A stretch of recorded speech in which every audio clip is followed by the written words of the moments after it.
Glad to be here this morning. Happy New Year and a happy holiday season. It was a safe one. We're going to talk some of that. Some things stayed, I think, fairly safe, so it was very good. But hopefully, all of you had an enjoyable season. I certainly did with my family. Having kids home was great.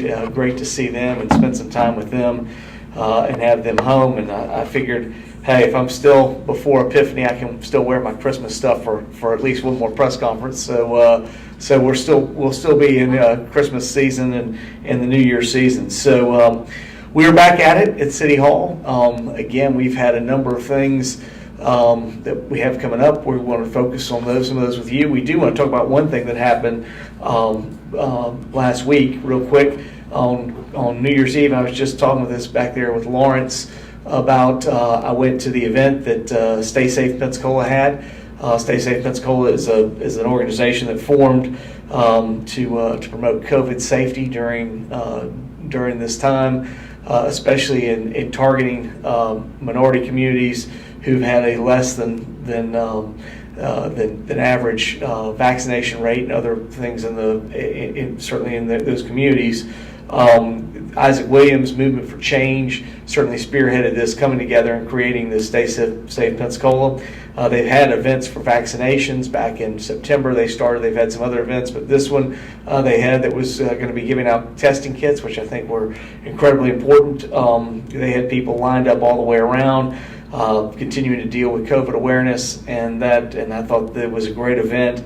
I couldn't believe the number of cars. We had people from all over certainly there. It was good to see. And I thought Isaac Williams over at Greater Truvine, also Jerry McIntosh at Movement for Change, and Rodney Jones did a great job of putting on that event. It was a very successful event, and I was glad to see a lot of people were there continuing to get their testing kits. So I thought that was a very good thing. Again, something else, we worked real hard with you, the citizens, and we're pleased to announce that we kept the wreath green during the entire, at least in the city of Pensacola. This is the first time in 10 years the city of Pensacola has kept the wreath green during the normal Keep the Wreath Green fire safety campaign that happens in December. I'd like to commend the Pensacola Fire Department for their hard work and really thank all of you, the residents, for practicing fire safety during the holiday season. You're the reason that we were successful and are prepared and ready. Firefighters were the reason we were there in case anything happened. Although there were some commercial and residential structure fires in the city limits in December, none of the residential fires displaced occupants or caused significant damage thanks to the rapid response of Pensacola Fire Department. The campaign kicked off in December 1st and is a collaboration between Pensacola Fire and the Escambia County Fire and Rescue as well. So very happy about that. Had a chance on Christmas Day to go over to Station 3, which is my home station, and visit the guys that were there. I really appreciate them while all of us are home with our families. They were out working, and I really appreciated that. I had a chance to stop by and drop off a little Christmas joy with the guys at Fire Station 3. So that was very good. Christmas tree disposal. The City of Pensacola sanitation customers can dispose of live Christmas trees by removing all the ornaments and decorations from the tree and placing them on the curbside to be collected on their regular garbage pickup day. Again, this is only live trees. Obviously, fake trees, you need to do whatever you can, probably hopefully save for next year and recycle. That would be the best way. But if you have a live Christmas tree, take everything off it, place it on the curbside, and we will pick it up for you. Also would like to remind you about the Ranger Pelican that's going to be unveiled for Gulf Islands National Seashore 50th anniversary. In celebration of Gulf Islands National Seashore 50th anniversary, the City of Pensacola would like to invite the community to celebrate the unveiling ceremony of a new Ranger Pelican at 2 p.m. on Friday, January 7th. The Pelican unveiling will take place at the downtown ferry landing at 750 Comedencia Street. It's a Ranger Pelican that was made possible through a partnership with the City of Pensacola, Gulf Islands National Seashore, Pensacola Bay Cruises, and the Port of Pensacola. So we're very proud to have it out there. Certainly, I've enjoyed as I've had my travels, to be able to go to see several of our national parks and take in those public spaces. we have perhaps one of the best jewels of the national park system right here by us at Gulf Islands National Seashore, and it's a great asset to have. We hope you'll take advantage of visiting out there. When you do, you can now see the Ranger Pelican that's there to remind everybody that Pensacola has one of the top jewel properties of the National Park Service, and we hope you'll get a chance to get out there and see it. Please come and join us for the unveiling, and we look forward to having the Ranger Pelican now at our port. COVID-19, according to the Florida Department of Health, the week of December 24th through the 30th, which was last week, Escambia County had a positivity rate of 25.6 that week. For comparison, our positivity rates obviously in the early part of December were between 3 and 5. So obviously everything is sort of picked up with the Omicron variant. At 10 o'clock today, if I'm through, that's great. That's one of the reasons Kara's not here.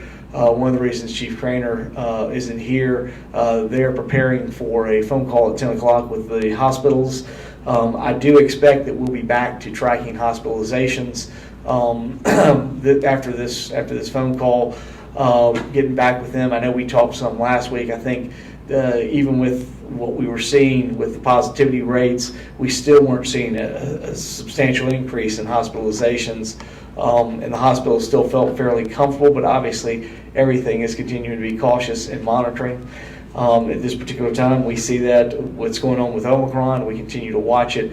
We advise you to, again, get your vaccine, get your booster if you can, and again, if for other reasons, we ask you to think about how you be less contact everything else. But certainly, if you're going to be out and about, you need to be vaccinated. And certainly, it continues to show that the effects for most people who have been vaccinated and boosted are very minimal effects with Omicron.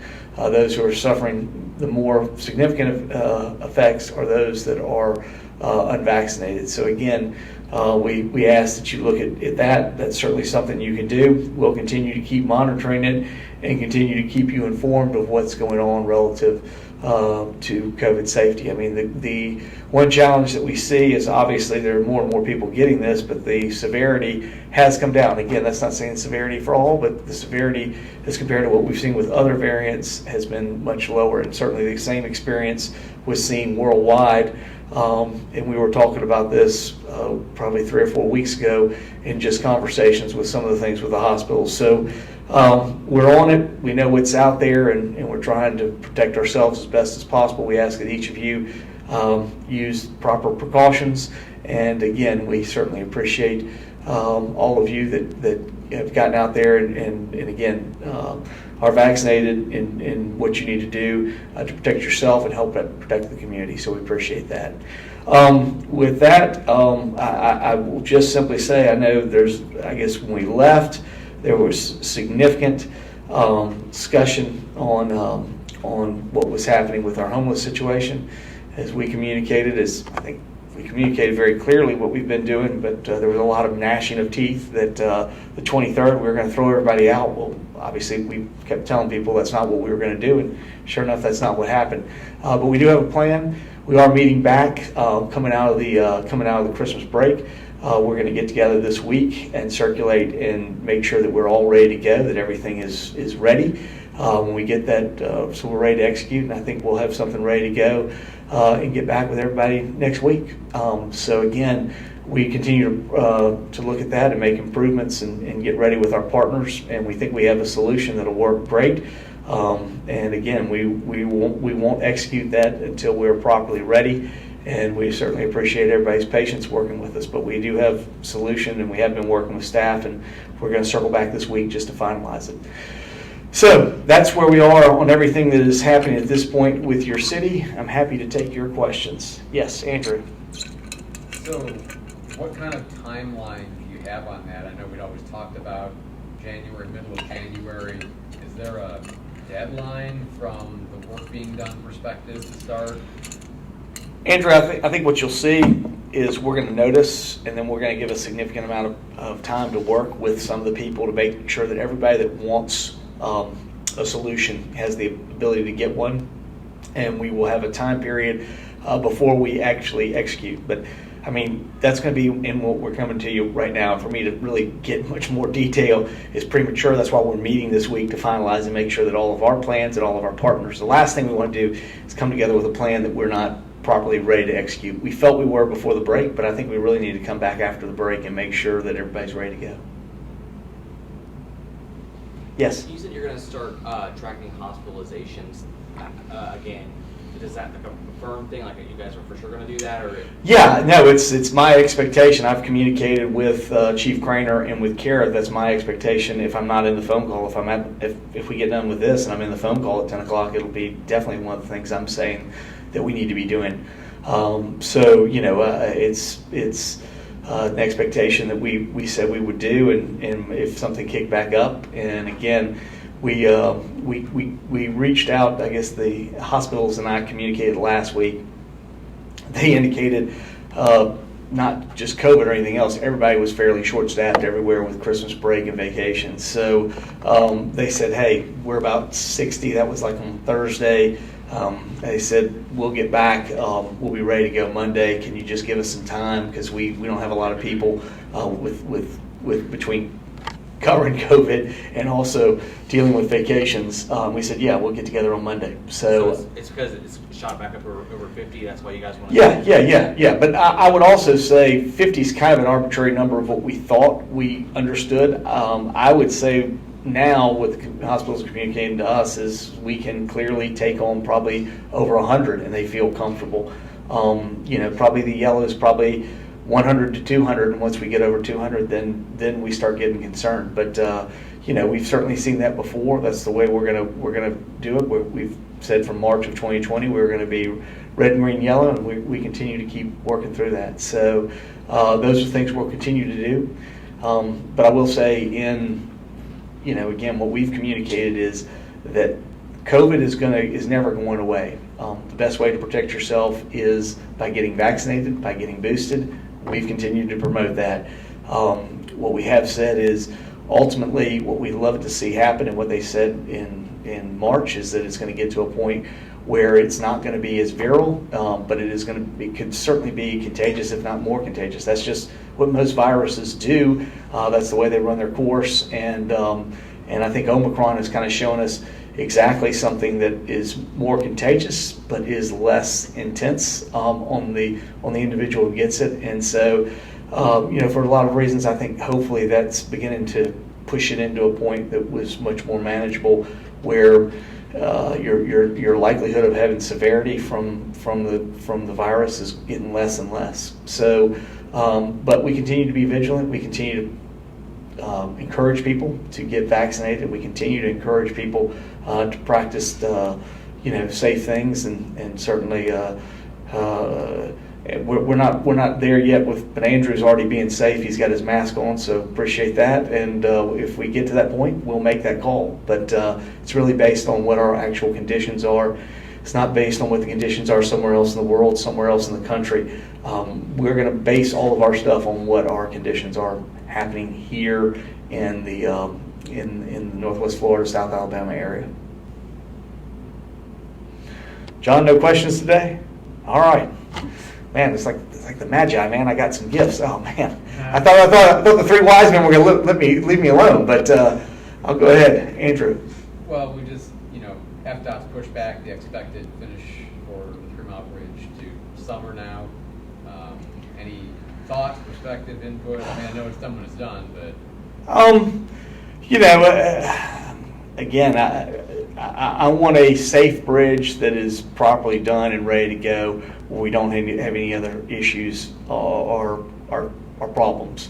Would I like it to be done faster than later? Yeah, sure. But we're still going to be finishing up probably a lot of our Sally cleanup right about that same time. So it's just the nature of the beast when you go through a major hurricane. I had the opportunity visiting friends in Port St. Joe to go through, where all the hurricane hit into Panama City, and it's still, people still getting back to. So these are major storms, major impact. Everybody wants it to be done tomorrow, but some of these things take a little bit of time. So all in all, with the impact that we sustained with Hurricane Sally, finish it in the summer, I'm happy. That would be great. I would love to, just getting the one bridge up was great, but if we get both bridges up, that'd be really good. And at least during the break, it was positive from the community standpoint to see the ruling. I mean, I don't know what that's going to totally mean, but it certainly did. It does open the door for people who have legitimate issues that happen from that, and I think certainly those were caused by negligence. They should be rewarded. But I mean, every one of those still has to deal with its individual case. But certainly, I think it was good that people at least know they're going to have an opportunity. All right. Well, thank you very much. We'll see you next week with a more significant announcements as we go next week. But hope everybody had a great Christmas season. Happy New Year, and we're ready to get the year started right. Thanks.